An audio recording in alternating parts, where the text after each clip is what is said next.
Olá! Hoje eu quero começar o programa de uma forma diferente. Afinal de contas, estamos a 2 semanas do fim do mundo, de acordo com a profecia maia. Dia 21 de dezembro deste ano, o mundo vai acabar. E talvez nós não teremos mais aqui o Na Mira da Verdade. Será que é isso mesmo? Pois nós vamos dedicar 2 programas exatamente para começar o programa com esse assunto. E hoje eu queria falar sobre um assunto que está bombando na internet com relação ao fim do mundo, com relação à profecia apocalíptica, que diz o seguinte, relacionado ao número da marca da besta. Na internet está bombando um assunto sobre um tal de biochip e que esse biochip seria então realmente a marca da besta, porque ele vai ser implantado na mão ou na testa. E dizem até que Barack Obama já aprovou essa lei para a partir de 2013. É isso mesmo? Afinal de contas, o que a internet fala por aí? Será que é tudo isso verdade? Mas não só falar da internet, mas sim do que a Bíblia diz. O que a profecia de Apocalipse 13 nos diz? Eu vou ler alguns versos só para a gente contextualizar. Falando das 2 bestas, nesse capítulo do 13, diz o seguinte: a segunda besta recebeu o poder de soprar vida na imagem da primeira besta, para que ela pudesse falar e matar todos os que não adorassem. Ele obrigou todas as pessoas importantes, humildes, ricas e pobres, escravas e livres, a terem um sinal na mão direita ou na testa. Ninguém podia comprar ou vender, a não ser que tivesse o sinal, isto é, o nome da besta ou o número dele. Isso exige sabedoria. Quem é inteligente pode descobrir o que o número da besta quer dizer, pois o número representa o nome de um ser humano. O seu número é 666. Através deste texto aqui, sobre o número da besta, sobre a marca da besta, sensacionalismo começa a ser apresentado. Essa é uma profecia do fim dos tempos. E o mundo, de acordo com a profecia maia, vai acabar dia 21 de dezembro? É isso mesmo? Esta e muitas outras questões você acompanha agora, pois está no ar, Na Mira da Verdade.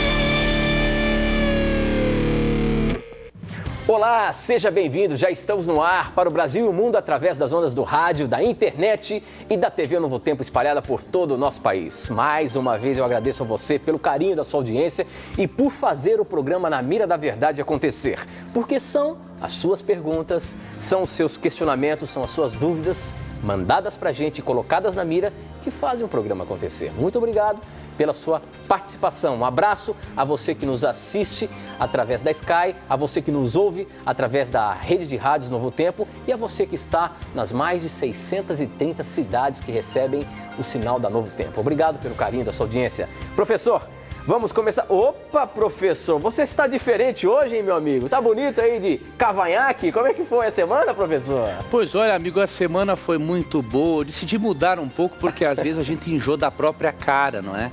Então dar uma mudadinha é bom de vez em quando. Um abraço a você. É isso mesmo. Mudar de vez em quando. Estou feliz, amigo Tito, porque estamos aí em mais um programa e hoje um assunto muito forte, polêmico, mas necessário. Porque neste programa aqui nós apresentamos a Bíblia, não é, Tito? Não é o que o Leandro diz, não é o que o Tito diz, não é o que a Novo Tempo diz. O que importa é o que a Bíblia diz e isso é o que basta para nós. Antes eu queria mandar rapidamente uns abraços aqui para algumas pessoas queridas. Primeiro para Valdete dos Santos, do Parque Imperial em Jacareí, uma irmã batista, da Igreja Batista, que gosta muito do Na Mira da Verdade, mandou um abraço para nós, Tito. Que Deus abençoe, querida irmã Valdete dos Santos, a sua vida. Um abraço também para a Ana Paula e o Fábio, eles são da cidade Salto, em São Paulo. A Rose e o pastor Leidivan, né, encontraram vocês aí no aeroporto e pediram para nós mantermos contato com vocês. Se tiverem alguma dúvida, quiserem receber algum material nosso, escrevam para o e-mail do programa que informaremos a seguir e será uma satisfação atendê-los. Que Deus abençoe a cada um de vocês e obrigado pelo carinho de todos. Muito bem, professor. Como você disse, nós começamos o assunto interessante aí, afinal de contas, a profecia maia, e muitos acreditam que o mundo pode acabar aí dia 21 de dezembro. Essa é uma profecia que estava predita e que durante o ano passado, durante esse ano todo, se comentou muito, teve muita especulação na internet. E uma das especulações que bombaram aí nas redes sociais, na internet, era a questão da marca da besta, que é relacionado com o capítulo 13 de Apocalipse, onde fala de uma marca na mão direita e na testa.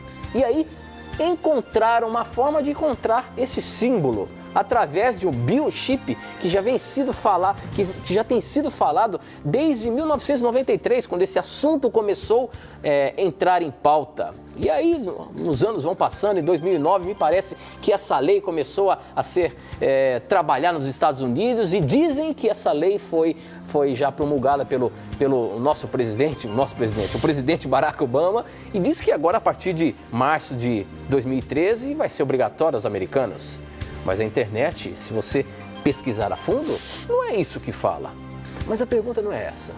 A pergunta que nós precisamos realmente entender e compreender é o que a Bíblia fala. Por que a Bíblia apresenta esse texto falando de que essa marca vai chegar um momento da época deste mundo que talvez quem tiver essa marca não vai poder comprar ou vender? Professor Leandro Quadros, é isso mesmo, meu amigo? O que quer dizer essa questão do selo no número da besta? E outra, esse tal de biochip, será que realmente essa é a marca da besta, professor? Pois olha, primeiramente queremos tranquilizar aos nossos internautas, ouvintes e telespectadores com a certeza de que o Na Mira da Verdade não vai acabar ali em 21 de dezembro.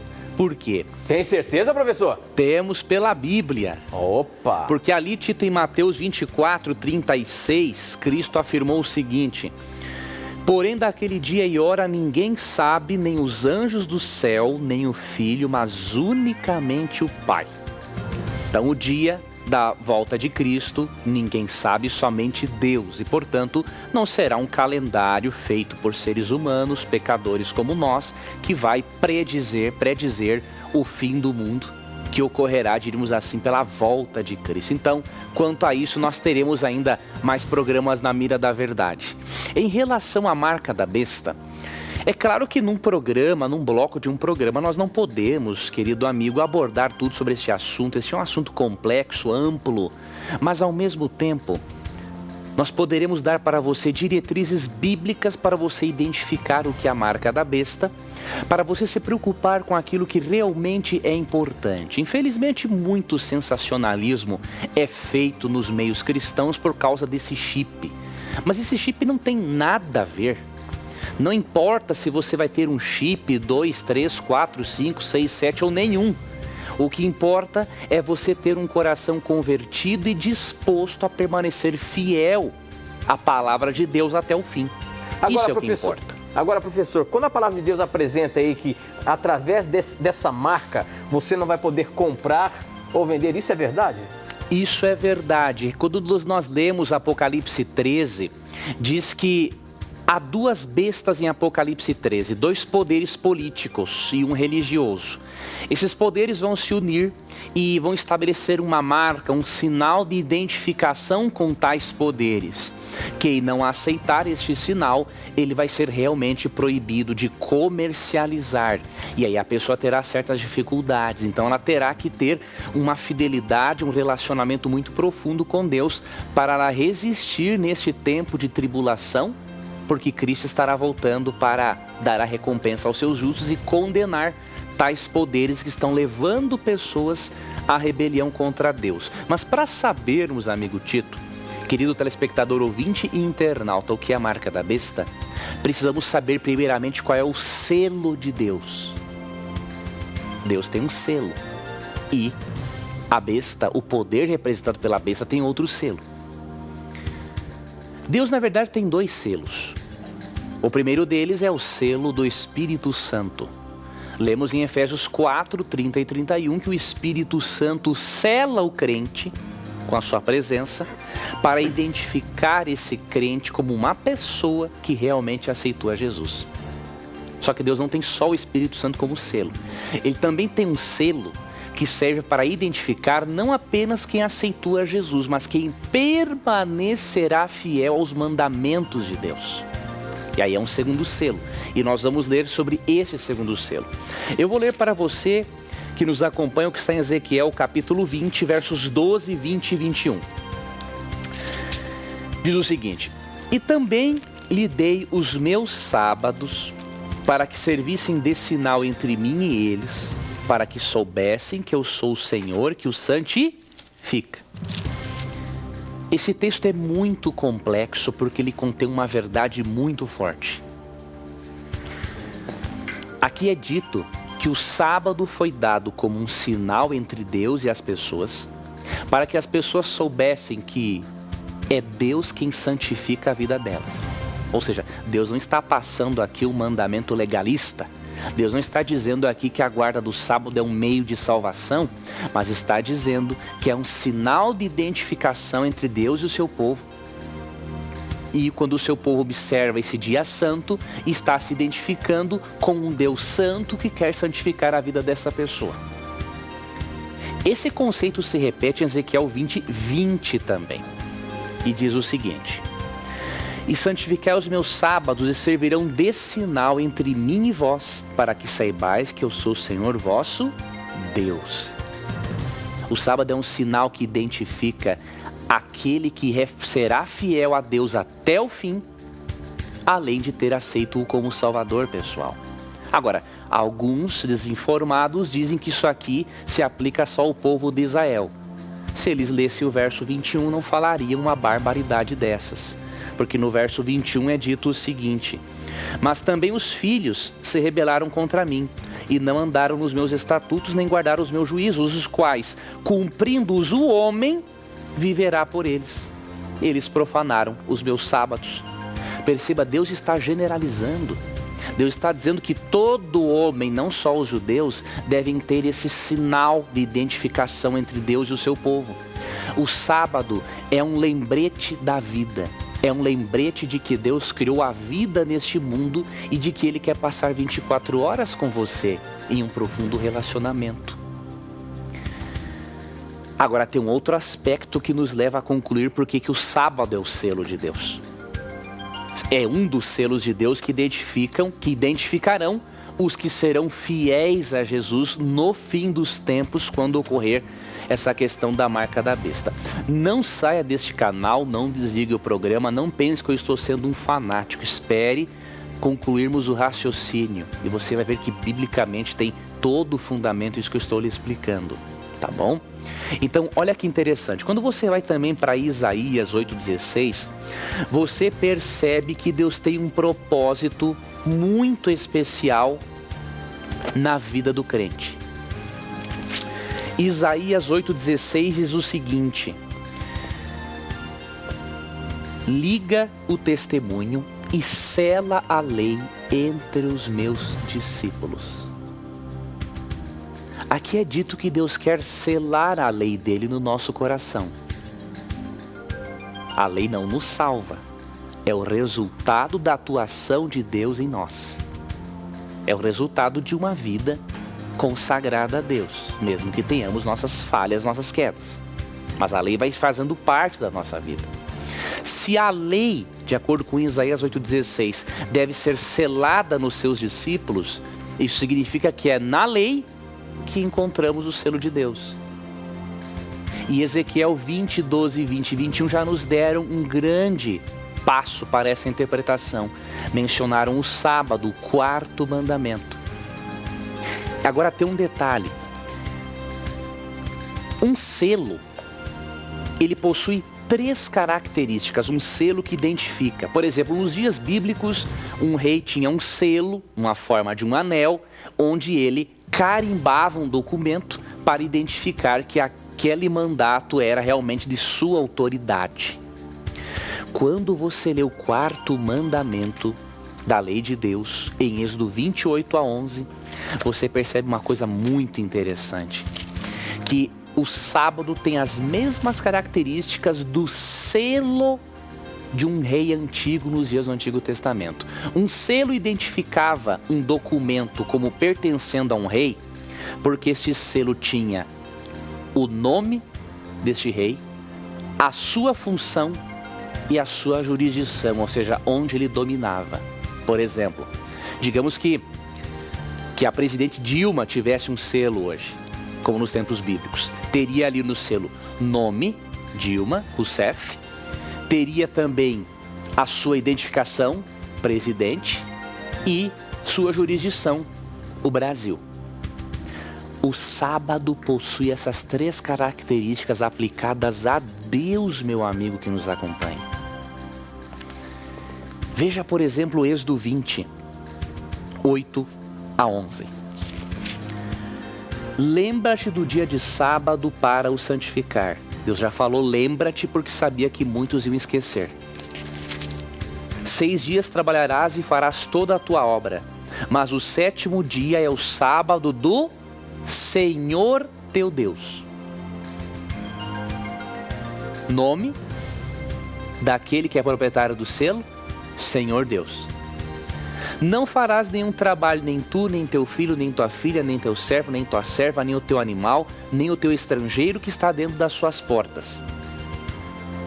Porque em 6 dias fez o Senhor os céus, a terra, o mar e tudo o que neles há, e ao 7º dia descansou. Por isso o Senhor abençoou o dia de sábado e o santificou. Além do nome Senhor Deus, qual é a função? Criador. Porque ele fez os céus, a terra, o mar e as fontes das águas em 6 dias. E qual é a jurisdição dele? O planeta Terra que ele criou. Então não tenha nenhuma dúvida, o sábado é o selo de Deus, que identifica quem permanecerá fiel a Jesus nos últimos dias, quando a marca da besta for estabelecida. Agora, estamos habilitados a identificarmos o que é ou o que será a marca da besta. Na verdade, o que será, por quê? Porque hoje ninguém tem a marca da besta. Só terá a marca da besta quando for dado um decreto obrigando as pessoas a terem esse sinal, e aí as pessoas vão decidir entre ter esse sinal e ter o sinal de Deus, que é a observância do verdadeiro dia de guarda. Aí agora, sim haverá a marca da besta, hoje não. Agora, professor, a gente falando isso, dá a entender de que isso daí parece uma história da carochinha. Hoje, no mundo que a gente vive globalizado, como é que vai acontecer uma proibição comercial? Isso parece que é difícil da gente entender. E a gente lendo isso na Bíblia, as pessoas podem pensar assim, poxa, esse negócio, essa conversa que esses caras estão falando aí na mira da verdade é balela, é tudo fanatismo. Como é que a gente pode sair dessa, meu amigo? Primeiramente, as pessoas têm que lembrar de uma coisa. O cumprimento de todas as profecias bíblicas é a garantia de que as profecias finais vão se cumprir. Então, se a Bíblia predisse, por exemplo, a primeira vinda de Cristo, a Bíblia predisse o surgimento dos 4 grandes impérios mundiais em Daniel 2, e muitos acharam que era um absurdo aquilo. Um absurdo um livro prever que haveria o império de Babilônia, Medopérsia, Grécia e Roma, mas aconteceu. Então, as profecias cumpridas da Bíblia devem nos dar a garantia, a certeza de que as demais vão se cumprir. Se a Bíblia não falhou, amigo Tito, até agora, não será no fim dos tempos que ela irá falhar. Porque quem inspirou este livro foi Deus. Porque você veja bem, do mesmo jeito que a gente está falando aqui, que essa profecia do 21 de dezembro de 2012 o mundo não vai acabar, as pessoas também ficam lá analisando, falando, vocês falam aí que a profecia dos maias não vai acontecer. E como é que eu posso ter certeza que a profecia que vocês estão falando dessa tal Bíblia aí vai acontecer, não é? Aí, para o indivíduo ter essa certeza, ele precisa ter um relacionamento íntimo com a Bíblia.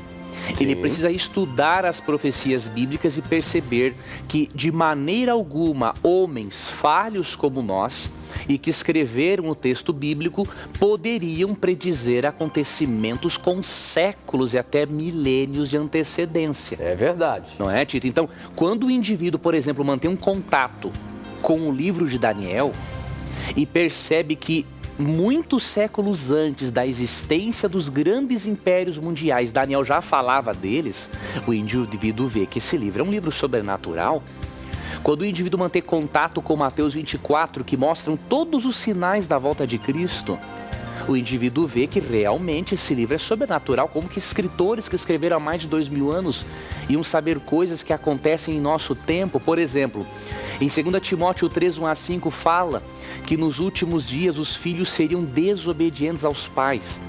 Isso na época dos nossos avós já era uma coisa fora do mundo. Imagine verdade. Na época dos autores bíblicos, e hoje é a coisa mais comum. Hoje em dia, um pessoal aí que nada entende de educação familiar proíbe um pai ou uma mãe de dar uma disciplina num filho quando é necessário.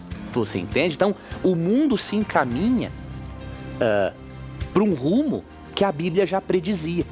Então, para a pessoa crer no que nós estamos falando, realmente ela não deve crer simplesmente porque estamos falando, mas ela tem que se aprofundar. Se ela se aprofundar na Bíblia e perceber que as profecias estão se cumprindo, ela vai ter certeza que as outras vão se cumprir. E aí elas vão ter certeza que o que nós estamos falando não é história da carochinha. Eu queria recomendar um livro, Tito. Não, então quer dizer que o número da besta realmente, ou melhor, a marca da besta é real. É real. Vai ser real. Me diz uma coisa, quantos minutos nós temos neste bloco ainda? Não é importante a gente, nem que for para usar esse bloco inteiro, mas nós estamos fazendo esses 2 programas especiais mesmo, em virtude dessa questão de que se fala tanto do fim do mundo, professor. Porque nós eu vou temos explicar ainda 5 minutos para a gente terminar o bloco, mas eu acho que vale a pena a gente esmiuçar bem esse assunto para deixar claro para o nosso telespectador o que a Bíblia fala sobre o fim do mundo, sobre a marca da besta e esses outros assuntos que nós estamos falando aqui. Claro. Quantos minutos nós temos, Tito? 5 minutos, professor. Então vamos fechar esse assunto, quem sabe, neste bloco, e se não fecharmos, continuamos mais um pouco no outro bloco. Pode falar, eu quero saber da marca, o número da marca, quero saber sobre esse selo aí da besta. Bom, identificamos então o selo de Deus como sendo 2, o selo do Espírito Santo, de acordo com Efésios 4:30, que identifica quem aceitou a Cristo, e o sábado como o selo de Deus, que identifica quem é a fiel autoridade divina. Quem comemora a vida, celebra a vida com Deus, guardando o sábado. Se o sábado é o selo de Deus, para identificar os fiéis nos últimos dias, isso nos mostra que o selo da besta é algo oposto ao selo de Deus. E agora nós vamos começar a identificar isso, lendo Apocalipse 13 e lendo um versículo também muito importante de Daniel, que está no capítulo 7, verso 25. Isso aqui será fundamental, porque há um paralelismo muito grande entre Daniel e Apocalipse, porque ambos são livros apocalípticos que têm a ver com acontecimentos futuros que ocorrerão antes da volta de Cristo. Apocalipse 13 nos ajuda a começarmos a identificar qual é o sinal da besta. Vamos dar uma olhada aqui.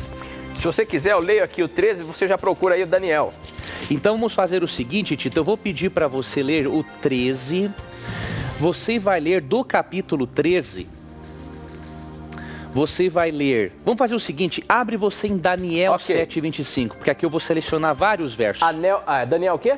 7:25. Ok. Senão eu vou atrapalhar você aí, eu vou ler esses versos do capítulo 13. O verso 3, falando de uma das bestas do Apocalipse, diz o seguinte: E vi uma de suas cabeças como ferida de morte, e a sua chaga mortal foi curada, e a terra toda se maravilhou após a besta. Verso 5. E foi-lhe dada uma boca para proferir grandes coisas e blasfêmias. E deu-se-lhe poder para continuar por 42 meses. Verso 7. E foi-lhe permitido fazer guerra aos santos e vencê-los. E deu-se-lhe poder sobre toda a tribo, nação, língua e povo. E adoraram-na todos os que habitam sobre a terra, cujos nomes não estão escritos no livro da vida do Cordeiro, que foi morto desde a fundação do mundo. E aí, no versículo 13, falando do segundo poder representado pela besta, diz assim: e faz grandes sinais, de maneira que até fogo faz descer do céu à vista dos homens, e engana os que habitam na terra, com sinais que lhe foi permitido que fizesse, em presença da besta, dizendo aos que habitam na terra que fizesse uma imagem à besta, que recebera a ferida da espada e vivia. E foi-lhe concedido que desse espírito à imagem da besta, para que também a imagem da besta falasse, e fizesse que fossem mortos todos os que não adorassem a imagem da besta. E faz com que a todos, pequenos e grandes, ricos e pobres, livres e servos, lhe seja posto um sinal na mão direita ou na testa, para que ninguém possa comprar ou vender, senão aquele que tiver o sinal ou o nome da besta ou o número do seu nome. Aqui há sabedoria. Aquele que tem entendimento calcule o número da besta, pois é número de homem, e o seu número é 666. Agora, para compreendermos, vamos ao texto paralelo, que vai nos dar mais luz, que é o que o Tito vai ler, Daniel 7, 25. Diz o seguinte, professor: ele falará contra Deus e perseguirá o povo de Deus Altíssimo. Procurará mudar a lei de Deus e os tempos das festas religiosas. O povo de Deus será dominado por ele durante 3 anos e meio. O que quer dizer isso, professor? Olha que interessante, o paralelo. Em Apocalipse falou que a besta proferiria blasfêmias contra Deus. A mesma coisa aparece em Daniel. Aqui diz que eles teriam um poder dominante de 42 meses. 42 meses em profecia apocalíptica se refere a 1260 anos. Já que é um cálculo que se faz, que isso é separado, podemos apresentar isso no outro programa, não é? E aí diz aqui o seguinte, que no versículo 7 diz que esse poder fez guerra contra os santos e os venceu. E diz que este poder teve uma ferida que foi curada. Interessante que o Tito leu que este poder, além de perseguir os santos por um período, ele mudou a lei. Pois então, você vai dar continuidade disso no próximo bloco. Vamos lá. Se você está curioso e quer saber mais o desfecho deste assunto, não sai daí não. A gente volta já já.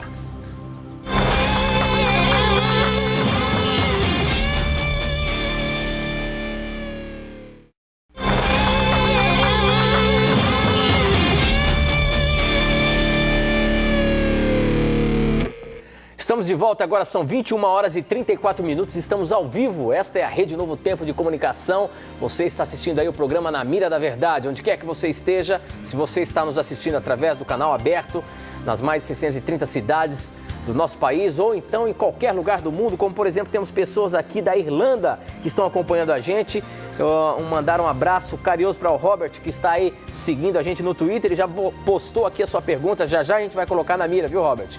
E a você que está nos ouvindo através da Rede Rádio Novo Tempo, obrigado pelo carinho da sua audiência.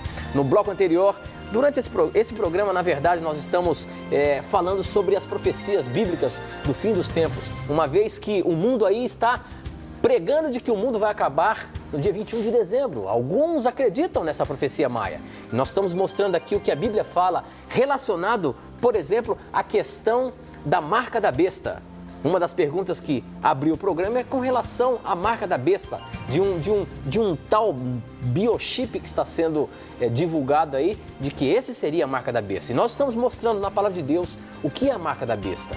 E no bloco anterior, Leandro Quadros apresentou aqui a marca de Deus e agora vai apresentar a você qual é a marca da besta. É isso mesmo, professor? É isso mesmo, meu amigo.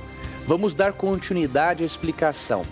Nós vimos então um paralelo entre Apocalipse 13 e Daniel 7, que menciona um poder que perseguiu os cristãos por 1260 dias, 1260 anos, e que este poder de Daniel 7 é o mesmo poder de Apocalipse 13. E agora nós vamos identificar esse poder e o seu sinal. Por exemplo, Quem, na Idade Média, perseguiu os cristãos por 1260 anos, como foi profetizado em Daniel 7:25 e em Apocalipse 13? Segunda pergunta: quem mudou a lei, como é dito ali em Daniel 7:25? Nós sabemos, se você pegar, por exemplo, a história, você vai compreender que quem perseguiu os cristãos do ano 538 a 1798 foi o papado na Idade Média. E se você pegar a Bíblia, os 10 mandamentos, e comparar com o catecismo, você perceberá que mudanças significativas foram feitas na lei de Deus. Por exemplo, o segundo mandamento, que diz para não adorarmos imagens e escultura, foi tirado do catecismo. Já o mandamento que ordena observarmos o dia de sábado em memorial ao Deus Criador foi trocado por domingos e festas. E o 10º mandamento foi dividido em 2 para suprir a falta do segundo, que condena adorarmos ou venerarmos imagens e escultura. Por isso nós não precisamos ter nenhuma dúvida de que o poder representado por uma das bestas em Apocalipse 13 e em Daniel capítulo 7 é Roma papal. Nós não precisamos ter nenhuma dúvida disso. Agora, o nome besta na Bíblia não significa que a pessoa ou o poder é essencialmente mal em si, não. Simplesmente é um nome que define uma posição de rebeldia contra Deus e sua lei. Se o selo de Deus é o sábado, como estudamos, e o poder que perseguiu os cristãos na Idade Média por 1260 anos foi Roma papal, e quem mudou a lei no catecismo dos 10 mandamentos e Êxodo 20 foi o papado, não resta nenhuma dúvida de que o selo, a marca da besta, será algo oposto ao sábado, e por isso, não tenha nenhuma dúvida, meu amigo, minha amiga, será a observância de um falso sábado, que será a guarda do domingo. Eu sei que você pode estar até chocado com o que eu estou lhe dizendo, mas eu lhe convido a fazer um estudo bíblico profundo do assunto. Lhe recomendo a leitura do livro O Grande Conflito, de Ellen White. Você pode adquirir com a Casa Publicadora Brasileira. É um livro fenomenal. E eu vou lhe dar uma outra sugestão. Ore a Deus a respeito desse assunto. Porque muitos dizem assim: Deus não faz questão de um dia. O dia em si não é o mais importante, o que é mais importante é a autoridade e a soberania de Deus na nossa vida. Em Atos 5:29, Pedro disse o seguinte: antes importa obedecer a Deus do que aos homens. E por isso você tem que tomar uma posição ao lado da verdade. E para finalizar, eu queria lhe advertir de uma desinformação que os críticos do Adventismo têm apresentado por aí. Os críticos do Adventismo, poucos deles sabem o que estão dizendo. Poucos deles conhecem realmente o que um adventista crê sobre um assunto ou escreve em sua literatura. Por exemplo, a maioria dos críticos afirma o seguinte: os adventistas dizem que somente quem guardar o sábado vai ser salvo e que quem guarda o domingo hoje está perdido. O indivíduo que fala isso, ou ele está desinformado ou ele é de má fé. Por quê? Não é esse o posicionamento oficial da Igreja Adventista. Quer saber qual é o posicionamento oficial da Igreja Adventista sobre o assunto? Pois eu vou lhe mostrar, meu amigo, um livro aqui, que é o livro O Grande Conflito, de Ellen White. Nós vamos ler aqui na página 449 a posição oficial da Igreja. E aí você vai perceber que muito do que os críticos dizem é história da carochinha. O que Ellen White diz sobre esse assunto, posição da Igreja Adventista em relação à guarda do domingo? Será que quem guarda o domingo hoje tem a marca da besta? Vamos ler na página 449 e vamos aí desmentir aqueles que de má fé querem manchar a imagem do Adventismo. Na página 449 ela diz o seguinte, Ellen White: mas os cristãos das gerações passadas observaram o domingo, supondo que em assim fazendo estavam a guardar o sábado bíblico. E hoje existem verdadeiros cristãos em todas as igrejas, não excetuando a comunhão católica romana, que creem sinceramente ser o domingo dia de repouso divinamente instituído. Deus aceita a sinceridade de propósito de tais pessoas e sua integridade. C. Ellen White claramente diz que muitos observadores do domingo, sejam protestantes ou católicos, serão salvos e estarão no céu, como que uma Bíblia de estudos, chamada Bíblia de Estudo Defesa da Fé, escreve uma barbaridade dessas em seu comentário, na página 2031, dizendo o seguinte, olha: os que se recusarem a dar ouvidos ao aviso serão atormentados com fogo e enxofre. Estou lendo só o finalzinho.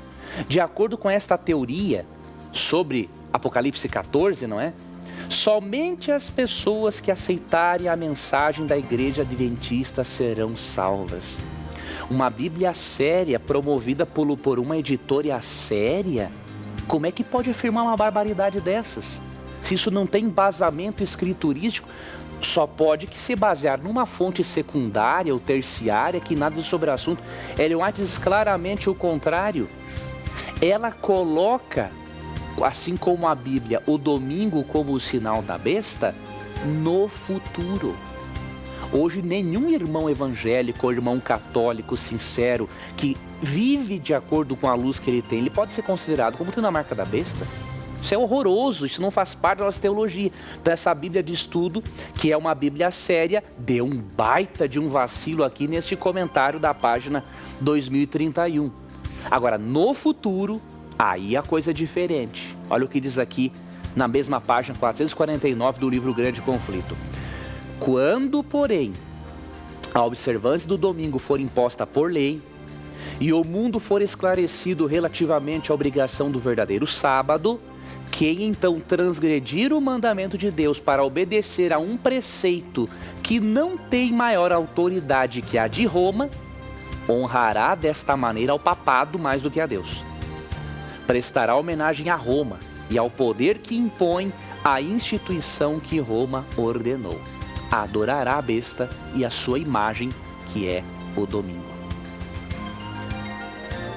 Esta é a posição oficial adventista em relação ao assunto. Hoje ninguém tem a marca da besta. Você e eu vivemos de acordo com a luz que recebemos e por isso Jesus ama você, Cristo espera você, Cristo vai lhe revelar as verdades dele de acordo com a sua capacidade de compreendê-las. Agora é importante você saber isso, para que quando ocorrerem os eventos relacionados ao decreto dominical, que imporá a marca da besta, o selo da besta, que é o domingo no lugar do falso sábado, você possa lembrar-se do que o programa Na Mira da Verdade lhe disse, e aí o Espírito Santo irá lhe despertar e você vai lembrar, opa, aquilo que aqueles indivíduos disseram não era fanatismo não, era profético como estava revelado na Bíblia. Que Deus abençoe a você para que você seja fiel em toda e qualquer circunstância. E nunca se esqueça, a sua autoridade sempre deve ser a palavra de Deus e nunca a tradição humana. Agora veja bem, o assunto é polêmico. E aí, as dúvidas começam a chegar ou até mesmo as refutações. Olha só aqui o SMS que chegou, meu amigo. Vamos lá. Ô Leandro, eu concordo de você, porque na ordem profética, a cabeça ferida é a queda do Império Romano. E aí surge a igreja sorrateiramente e cura a ferida mortal. E toda a terra se maravilhou seguindo a besta e ela reinou 1260. Aí ele fala assim, ó, e aí, vai ter coragem, Tito? Pois está na mira, professor. E aí? Que ferida é essa aqui que ela está dizendo, então? Pois, a ferida é a queda de Roma? E aí sim surge a igreja? Como é que a gente consegue responder a essa refutação aqui, meu amigo? Pois essa análise desse nosso amigo ou amiga não está baseada no contexto, com todo respeito, e agradecemos muito por sua pergunta, porque é assim que nós aprendemos juntos. Mas contextualmente você verá que a ferida curada não é o restabelecimento de Roma. Por quê? Nem a queda, como ele disse aqui? Nem a queda, pelo seguinte, a ferida mortal quem recebeu ali de uma das cabeças da besta foi o próprio papado quando, em 1798, o general Napoleão Bonaparte prendeu o Papa Pio VI. Então isso está na história, professor? Isso está na história. Você lê Apocalipse 13 com Daniel 7,25, falando da ferida mortal. O Papa Pio VI foi preso. Depois, Benito Mussolini assinou um documento em que devolveu ao papado a sua primazia. Aí sim a ferida mortal foi curada. Então a ferida mortal que o papado recebeu foi em 1798, quando o general Berthier, a mando de Napoleão Bonaparte, prendeu o Papa Pio VI e o levou cativo. A ferida foi curada quando Benito Mussolini assinou um tratado em que liberou Roma papal, liberou o Vaticano para que eles pudessem dominar. Então, a ferida restaurada não é a restauração de Roma, é a restauração do papado. E por isso, historicamente, com todo respeito, a observação desse nosso telespectador está equivocada. Ok, professor. Muito bem. Se você tem pergunta pra gente, eu não falei ainda porque o programa se estendeu, mas para você participar do nosso programa, basta você mandar a sua pergunta pelo Torpedo. O nosso número é 12-9156-6972. Ou então você pode acessar o nosso Twitter e seguir a gente e mandar as suas perguntas e participar do programa. O nosso Twitter é @NaMiraDaVerdade. E ainda você tem a chance de mandar a sua pergunta através do nosso blog, novotempo.com/NaMiraDaVerdade. Você manda a sua pergunta e eu recebo aqui na hora. E eu quero mandar um abraço todo especial para o pessoal que já está participando com a gente aqui através do Twitter. Temos gente de fora do país aí. O Robert, ele é a cidade, eu não sei se é a cidade ou o estado, enfim, é Dublin, na Irlanda. E ele manda pergunta aqui, mas ele diz, mas como o programa hoje é específico, eu queria que vocês mandassem um abraço. A pergunta aí está muito boa e ele diz o seguinte: glória a Deus, Robert Araújo, ele é da Primeira Igreja Batista de São José dos Campos e está lá na Irlanda, e ele disse que acompanha o programa desde a primeira vez. Um abraço a você, Robert, que acompanha a gente aí, tá bom? Deixa eu ver quem mais que está aqui perguntando. Tem a Melissa, tem o Ranielson, tem o Juninho Franco. Ixi, tem muita gente, não consigo falar o nome de todo mundo, mas eu queria colocar uma pergunta aí na mira. Quem mandou essa pergunta foi a Melissa, professor, e ela diz o seguinte: vamos lá. As segundas tábuas da lei, foi lá pega no Sinai, quem escreveu? Foi Deus ou foi Moisés? Porque a gente sabe na história bíblica que Deus escreveu com seu dedo as tábuas da lei, e quando Moisés estava descendo o monte e viu que o povo lá estava adorando a um ídolo, ele quebrou as pedras. E depois, diz a palavra de Deus, que ele foi lá em cima e pegou outras pedras. Agora, essas duas tábuas das leis, quem foi que escreveu? Foi Deus ou foi Moisés? Vamos ler aqui um texto em Êxodo 31:18. Abre a sua Bíblia aí, Tito, para nós. Êxodo 31:18? Isso, eu vou pedir para você ler esse texto para eu ler um outro texto aqui. Ok, 31:18. Êxodo 31:18. Diz o seguinte, posso ler? Pode ler. Diz o seguinte: quando Deus acabou de falar com Moisés no Monte Sinai, entregou a ele as duas placas de pedra onde o próprio Deus havia escrito os mandamentos. Olha que interessante, esse texto afirma que foi o próprio Deus quem escreveu os mandamentos em placas de pedra, com o seu próprio dedo. Interessante, essa é a única parte da Bíblia que não é inspirada por Deus. Deus deu pessoalmente, escreveu com o seu próprio dedo os 10 princípios morais que resumem a lei do amor de Deus, que governa todo o universo. Já quando o povo se rebelou e essas tábuas foram quebradas, Deus utilizou Moisés para continuar, reescrevendo essas leis, como você pode conferir ali no capítulo 24, tá bom? Então Deus realmente é o autor da lei. O que aconteceu em certo momento foi que Moisés copiou essa lei para Deus, inclusive ele copiou-a num livro, tá? Mas nas pedras realmente quem escreveu, de acordo com Êxodo 31:18, foi o próprio Deus. Muito bem, professor. Tem aqui agora no nosso blog que chegou a pergunta. Quem mandou foi o Vitor Thiago, ele é de Olinda, Pernambuco, e ele diz o seguinte. Eu gostaria de perguntar a vocês, que me explicassem, eu queria pedir a vocês que me explicassem sobre 1 João 5, 16 a 17, quando o apóstolo João fala de pecados que trazem a morte e pecados que não trazem a morte. E a pergunta dele é, que tipo de pecados ele está falando, professor? Lá em 1 João 5, 16 e 17.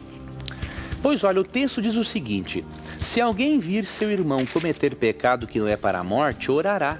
E Deus dará vida àqueles que não pecarem para a morte. Ok. Há pecado para a morte e por esse tipo de pecado não digo que ore.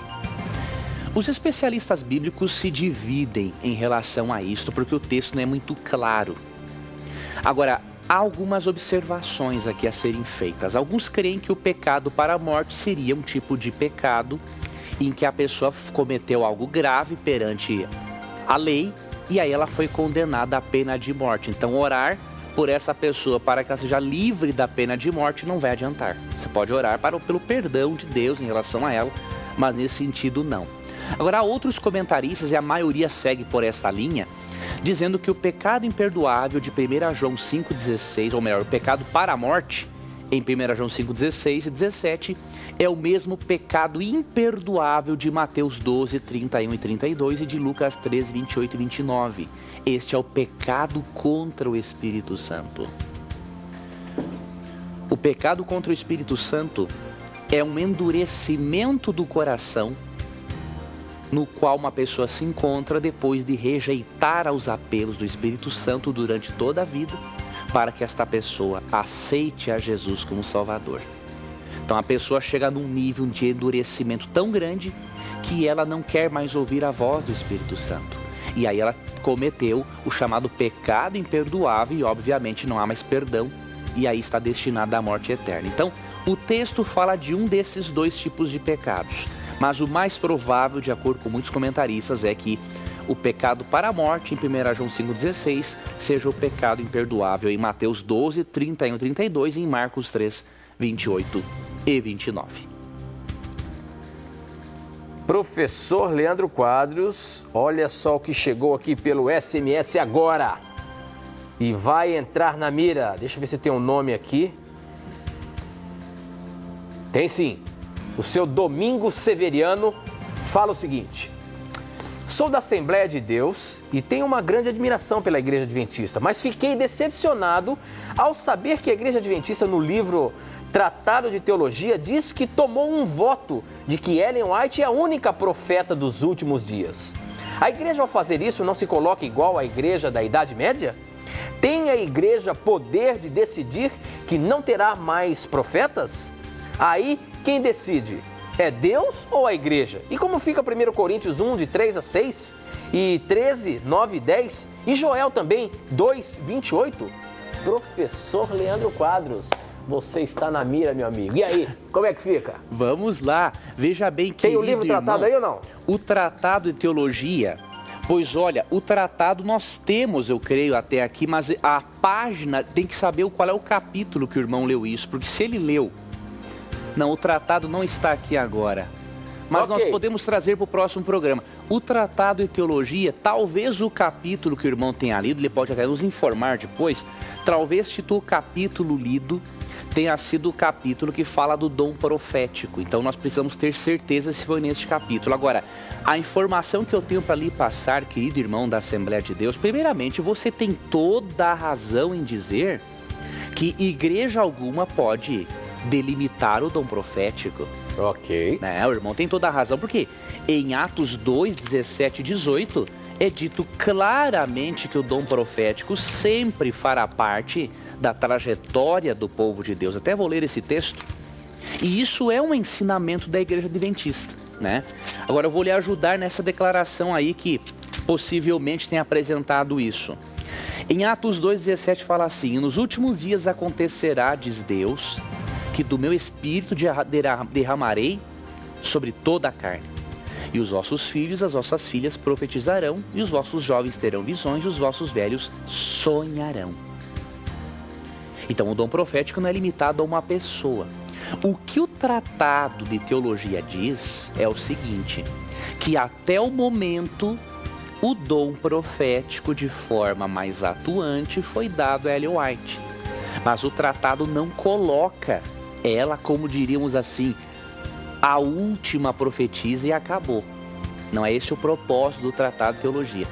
Eu até recomendo, já que o irmão mencionou, o Tratado de Teologia é uma obra fundamental para o nosso telespectador, ouvinte e internauta que queira conhecer sobre o Adventismo diretamente na fonte e não lendo os livros desse monte de crítico desinformado, infelizmente muitos mal intencionados, que escrevem sobre o Adventismo.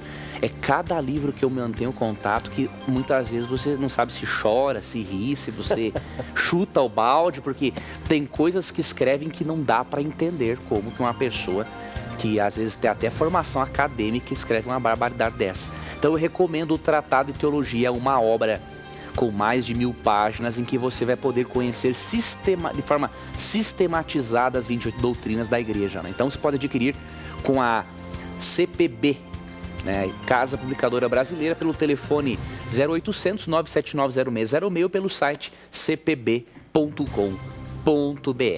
Ok, professor. Muito bem. Hoje nós temos aqui pessoas que vieram nos visitar. É um prazer muito grande receber pessoas que querem ver o programa ao vivo. Nós temos aqui, não sei se as câmeras vão conseguir pegar, estão ali no cantinho, ali no escurinho, mas vamos ver se a gente consegue pegar. Opa! E aí nós temos um abraço ao Vladimir, ele é de Jacareí, o senhor Vitor, que é de São Paulo, o Claudinei e o Pedro, que são aqui de Jacareí, vieram ver se o programa realmente é ao vivo aí e como são feitas as perguntas para o professor Leandro Quadros. Obrigado aí pela participação de cada um de vocês. E eu queria aproveitar esses minutinhos que nós temos ainda para oferecer para você o nosso presente. Essa revista aqui, ó, Verdades para o Tempo do Fim, que para você ter essa revista aí na sua casa, você não vai pagar nada. Além de ser uma revista, ou seja, é uma revista, mas na verdade é um curso bíblico. É um curso bíblico em formato de uma revista que tem 16 lições. No final de cada tema desse aqui, que é apresentado aqui, você tem um pequeno questionário para você avaliar aquilo que você leu e aprendeu. E para você ter essa revista aí na sua casa, basta você acessar o nosso blog, novotempo.com/Na Mira da Verdade. Você vai ver que do lado direito ali tem a imagem dessa revista aqui para você clicar, entrar ali num cadastro, preencher os seus dados postais para que ela chegue aí na sua casa sem custo nenhum. É um presente do programa Na Mira da Verdade que oferecemos a você todas as semanas. Portanto, não perca tempo, é de graça. Se você ainda quer saber mais sobre esse livro sagrado, que eu costumo dizer que é o nosso manual de sobrevivência, comece fazendo um pequeno curso bíblico e se aprofundando mais na palavra de Deus. A revista é Verdades para o Tempo do Fim, o tempo que nós estamos vivendo. Esse é o último tempo do fim. Dizem aí as profecias que o mundo vai acabar no dia 21 de dezembro. Será? É isso que a Bíblia fala? Portanto, peça agora essa revista que você vai receber aí na sua casa, tá bom? É um presente nosso para você. Professor Leandro Quadros, chegamos ao final desse programa especial onde nós falamos aqui sobre o fim do mundo. E a semana que vem nós vamos continuar com o assunto, porque nós estamos chegando aí perto do dia 21 de dezembro e temos que apresentar isso ao nosso telespectador, tá bom? Vai ser um prazer, amigo Pois Tito. se prepare, porque vem chumbo grosso para você, meu amigo. Vamos lá, pela graça de Deus vai dar tudo certo. Um abraço a você e até semana que vem, meu amigo. Um abraço, amigo Tito, Deus te abençoe. Eu queria também, amigo telespectador, amigo ouvinte internauta, desejar que Deus abençoe muito a sua vida. Muito obrigado pelo seu carinho em acompanhar o Na Mira da Verdade de hoje. Não se sinta ofendido com coisas que explicamos aqui. O nosso objetivo, longe disso, não é magoar o seu coração, que é precioso diante de Deus.